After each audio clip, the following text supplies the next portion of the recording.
One শামাইলিহিম ওয়ালা তাজিদু আকসারুহুম শাকিরিন।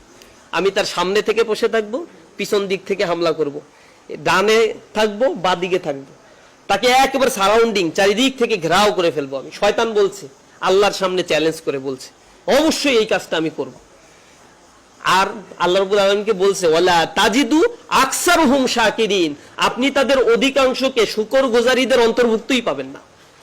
আপনি যে তাকে সৃষ্টি করছেন বেমালুম সে ভুলে যাবে, সে জাহান্নামীদের কাতারে চলে যাবে, সে দুনিয়া ভোগীদের কাতারে চলে যাবে, সে ইস্তারাউ বিহি সামানান কলিলা, কোরআন শিখলেও উচ্ছিষ্ট ভোগীদের কাতারে যাবে।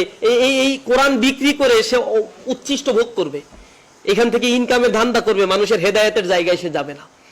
সুতরাং এই রাস্তা তাকে আমি দেখাবো, সোজাসুজি কোরআন থেকে তাকে বিমুখ করার চেষ্টা করব। যদি এই জায়গা থেকে বিমুখ করতে না পারি তাহলে ছদ্মবেশ ধরবো, ছদ্মবেশ ধরে ওই দারুন নদওয়ার বৈঠকে যেরকম ফেরেশতা সেজে গেছিল, দাড়ি টুপি পরে একবার দরবেশ সেজে গেছিল, ওরকম দরবেশ সেজে আসবে, বলবে যে না এটাই ভালো, খানকা দাও, পীরের দরবারে যাও, এই করো, ওই মান্নত করো, আরে ওই জায়গায় যায় না, মায়ের খাওয়া লাগবে, শুধু ইমামতি করো, চুপচাপ বসে থাকো, কত কিছু যে শিখাবে, ওজিফা তেলাওয়াত করা, এইগুলা রাসূলের জীবনী, বিপ্লবী একটি জীবন, এইটা অধ্যয়নের দিকে শয়তান আপনাকে কখনোই নিতে চাইবে না।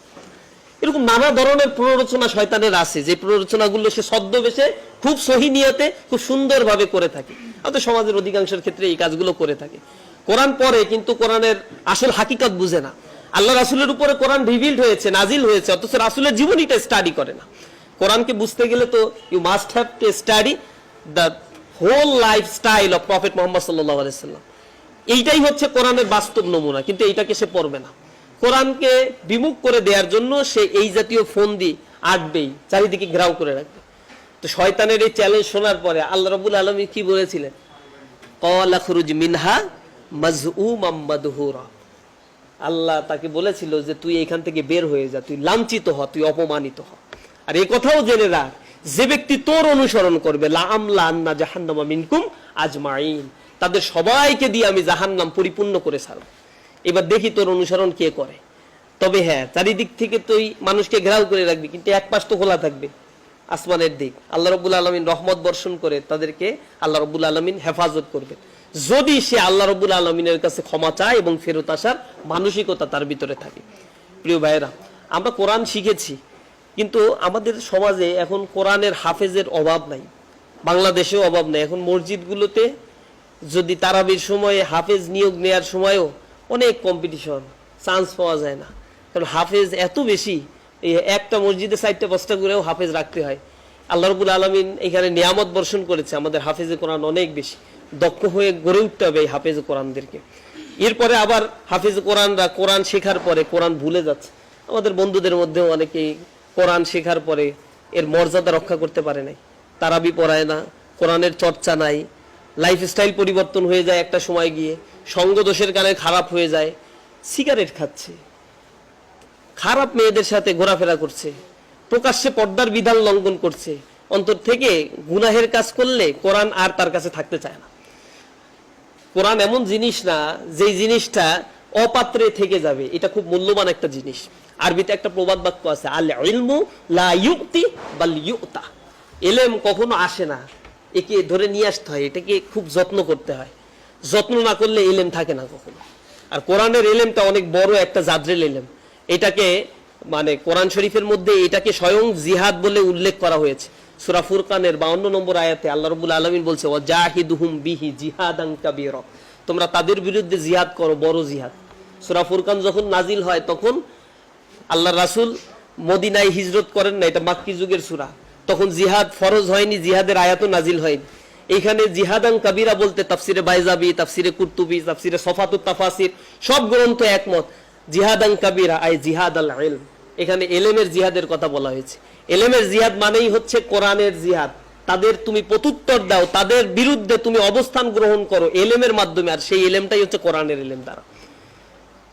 এই জন্য বুখারী শরীফের শরআ লিখতে গিয়ে, বাবুল এলেমের শরআ লিখতে গিয়ে ইমাম বুখারী রাহিমাহুল্লাহ তার শুরুতে লিখেছেন, আল ইলমু ক্বাবলাল কওলি ওয়াল আমালি, কথা বলার পূর্বে আর কাজ করার পূর্বে এলেম অর্জন করতে হবে।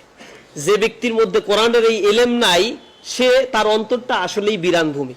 পৃথিবীতে অনেক ডক্টর আছে, ইঞ্জিনিয়ার আছে, কিন্তু এই মানুষগুলোর চরিত্রের কোনো গ্যারান্টি নাই। কয়েকদিন আগেও এগুলো তো অ্যাভেলেবেল ঘটনা, কিছু প্রকাশ হয় কিছু প্রকাশ হয় না। ঢাকা ইউনিভার্সিটির টিচার মেয়েকে শ্লীলতাহানি এর দায়ে তার বিরুদ্ধে আন্দোলন করা হচ্ছে, তাকে বহিষ্কার করা হচ্ছে ঢাকা ইউনিভার্সিটি। কিছুদিন আগে জগন্নাথ বিশ্ববিদ্যালয়ের এক টিচারের এই ঘটনা। ছাত্ররা আন্দোলন করে, ছাত্রীরা আন্দোলন করে, মুখ খুলছে যে প্রত্যেক ক্লাস থেকেই একজন একজন মেয়েকে তারা টার্গেট করে নষ্ট করে, অথচ তারা প্রফেসর, তাদের ডিগ্রির অভাব নাই, কিন্তু চরিত্র নাই। এই চরিত্রটা তৈরি করেই হচ্ছে কোরআন। এই পাওয়ারটা কোরআনের আছে, ইনহেরেন্ট পাওয়ার, ইনহেরেন্ট কোয়ালিটি এই কোরআনের আল্লাহ রাব্বুল আলামিন দিয়ে রাখছে।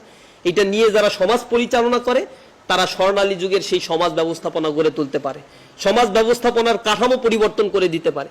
আইয়ামে জাহিলিয়াতের যুগে যে কোরআন এসেছিল, যে সময়ের মানুষেরা মানুষকে সন্তান জন্মগ্রহণ করত, সেই সন্তানকে হত্যা করত। আল্লাহ রাব্বুল আলামিন সূরা তাকবীরের মধ্যে সেখানে রেকর্ড করে রাখছেন, বিআই জাম্বিং কুতিলাত, কি কারণে তাদেরকে তোমরা হত্যা করেছো। সেদিন আল্লাহ সেদিন জিজ্ঞাসা করবে তাদেরকে, তোমাদের অন্তরে কি একটু দয়া নাই? জীবিত একটা সন্তানকে পাথর মেরে হত্যা করে ফেলছো, তোমরা এত নিকৃষ্ট ছিলা। আল্লাহ রাব্বুল আলামিন সেখান থেকে তাদেরকে উদ্ধার করে দিয়েছেন, এই কোরআনের গুণে গুণান্বিত করেছে। সে জাহিলি সমাজ ব্যবস্থায় নোংরামি যেখানে নিত্য নৈমিত্তিক একটা ব্যাপার ছিল, সেই জায়গা থেকে সোসাইটিকে ইউটার্ন নিয়ে পরিবর্তন করে দিয়েছে এই কোরআন। সেই কোরআনের এমন ক্ষমতা আছে, যেটা সূরা কাহাফের প্রথম 2-3 আয়াতের মধ্যে আল্লাহ রাব্বুল আলামিন বলছেন, আলহামদুলিল্লাহিল্লাযী আনজালা আলা আবদিহিল কিতাবা ওয়া লাম ইয়াজআল লাহু ইওয়াজা।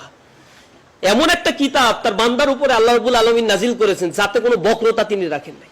তাইয়িবান লিউনজিরা বা'সান শাদীদাম মিন লাদুন ওয়া ইউবাশশিরাল মুমিনিনা আল্লাযীনা ইয়া'মালুনাস সালিহাতি আন্না লাহুম আজরান হাসানা মাকিসিনা ফীহি আবাদা ওয়া ইউনজিরাল লাযীনা ক্বালু ইত্তাখাযাল্লাহু ওয়ালাদা।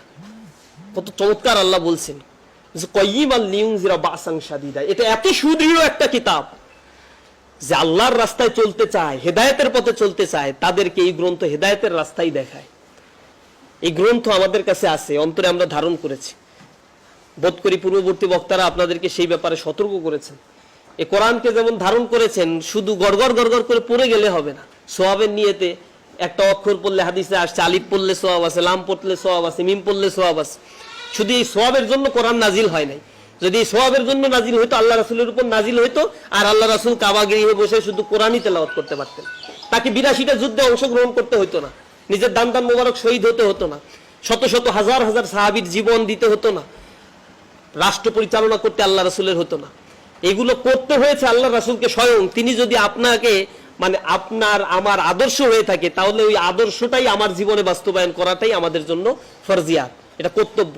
কারণ কোরআনে আল্লাহ রাব্বুল আলামিন বলেছেন, যে ব্যক্তি আমার অনুসরণ করবে ফাত্তাবিউনি ইউহিব্বুকুমুল্লাহ, আমার অনুসরণ করলে, আল্লাহ রাসূল বলেছে যে আমার ইত্তেবা করো, তাহলে আল্লাহকে তুমি ভালোবাসতে পারবা।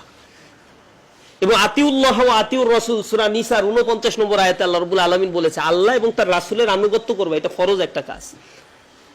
এই আনুগত্যের বাইরে যাওয়ার কোনো স্কোপই নাই। সুতরাং শুধু তেলাওয়াত করে ফায়দা হাসিলের জন্য কোরআন মুখস্থ করা আমাদের জন্য শোভনীয় হবে না। আমরা আহ্বান জানাই, ইসলামী ছাত্র শিবির সেই কাজটাই করে। ইসলামী ছাত্র শিবির ছাত্রদেরকে কোরআনের আন্দোলন, তরুণ ছাত্র সমাজের কাছে ইসলামের আহ্বান পৌঁছে দিয়ে তাদের মাঝে ইসলামিক জ্ঞান অর্জন এবং বাস্তব জীবনে ইসলামের পূর্ণ অনুশীলনের দায়িত্বানুভূতি জাগ্রত করাই হচ্ছে আমাদের কাজ। তেলাওয়াত করলাম, সুদ খাইলাম, ঘুষ খাইলাম, হক কথা বলতে আমি ভয় পাই, আমার জীবনের মায়া আছে, আমার পরিবার পরিজনের দিকে আমি তাকাই, কত কিছু আমাকে যাচাই বাছাই করতে হয়।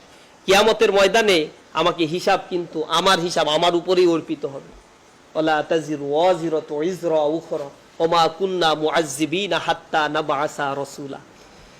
সতর্ককারী না পাঠায় আল্লাহ রাব্বুল আলামিন কাউকে, কোনো জাতিকে ধ্বংস করেন না। আর সেই সতর্ককারী হচ্ছে আপনার কাছেই আছে, এটার নাম হচ্ছে কোরআন। সে কোরআনটা আছে। দয়া করে এই কোরআন ধারণ করা, বুঝে বুঝে অধ্যয়ন করা, এইটা যেন আমাদের ভিতরে আমরা আরো বেশি আত্মস্থ করতে পারি। আল্লাহ আমাদের সেই তৌফিক দান করুন। কোরআনে আল্লাহ বলছেন, ওমান আ'রাদা আন যিকরি ফাইন্না লাহু মাঈশাতান দনকা ওয়া নাহশুরুহুম ইয়াউমাল কিয়ামাতি আমা। কিছু কিছু মানুষ সেদিন উত্থিত হবে হাসরের ময়দানে, সে হচ্ছে অন্ধ অবস্থায় উত্থিত হবে। ওয়াকালা রাব্বি লিমা হাশারতানি আমা ওয়া ক্বাদ কুনতা বাসীরা। সে বলবে, আল্লাহ ওয়াকাদ কুনতু বাসীরা, আল্লাহ আমি তো অন্ধ ছিলাম না দুনিয়াতে, কিন্তু আমাকে অন্ধ করে উত্থাপন করা হলো কেন? শুরুতেই বলে দিয়েছেন ওমান আরাদা আন যিকরি, যে আমার জিকির থেকে গাফেল হয়ে যায়। তাফসীরে বায়ানের মধ্যে আসছে আর যিকরি আই কোরআন, এটা হচ্ছে এমন একটা গ্রন্থ, জিকির বলতে বোঝানো হয়েছে কোরআনকে, যা তারা মানে না। এখানে জিকির বলতে সেটাই ইন্ডিকেট করা হয়েছে। যে ব্যক্তি কোরআন তার সামনে আছে, কোরআনের দাওয়াত সে পেয়েছে, অথচ কোরআন সেক্ষেত্রে মাহরুম হয়ে গিয়েছে, তাকে বলা হয়েছে ওমান আরাদা আন যিকরি ফাইন্না লাহু মাঈশাতান দঙ্কা, সে অন্ধ হয়ে উঠবে কিয়ামতের ময়দানে। সে চিৎকার করে বলবে আমি তো দুনিয়াতে দেখতাম, ওয়াকাদ কুনতু বাসীরা, সেদিন দেখতাম, এখন তো দেখি না। তখন আল্লাহ রাব্বুল আলামিন বলবেন তোমার কাছে আল্লাহর আয়াতগুলো কি যায় নাই? তুমসা, তুমি কি এগুলাকে অস্বীকার করো নাই? তখন সে বলতে থাকবে অস্বীকার, তাফসীরের ভিতরে আসছে অস্বীকার মানেই হচ্ছে সে কোরআন অনুযায়ী জীবন পরিচালনা করে নাই, কোরআন অনুযায়ী মানুষের কাছে দাওয়াত পৌঁছায়নি, কোরআন অনুযায়ী আল্লাহ রাসূলের দেখানো পথ অনুযায়ী সে নিজেও চলে নাই, সমাজকেও পরিচালনা করে নাই। সুতরাং তাকে অপরাধী করে সেদিন অন্ধ করে উত্থাপন করা হবে। আল্লাহ রাব্বুল আলামিন আমাদেরকে হেফাজত করুন, অবশ্যই হেফাজত করুন। কারণ কোরআন থেকে যদি গাফেল হয়ে যাই আমরা, কোরআন থেকে যদি নিজেদেরকে ডিটাচ করে ফেলি, তেলাওয়াতের মধ্যেই নিজেদেরকে অভ্যস্ত করে ফেলি, তাহলে অবস্থা হবে ওই যে ইত্তাখাযু হাযাল কুরআনা মাহজুরা। আল্লাহ রাসূল সেদিন আল্লাহ রাব্বুল আলামিনের আদালতে মামলা করবে একটা, সে মামলাটা হচ্ছে যে ওয়াকালা রাসূল ইয়া রব্বি ইন্না কওমি ইত্তাখাযু হাযাল কুরআনা মাহজুরা, নিঃসন্দেহে আমার কওমের লোকেরা আমার পরবর্তী সময়ে তারা কোরআনকে অবহেলার বস্তুতে পরিণত করে দিয়েছিল। আল্লাহ রাব্বুল আলামিন যেন সেই কাতারে আমাদেরকে শামিল না করেন।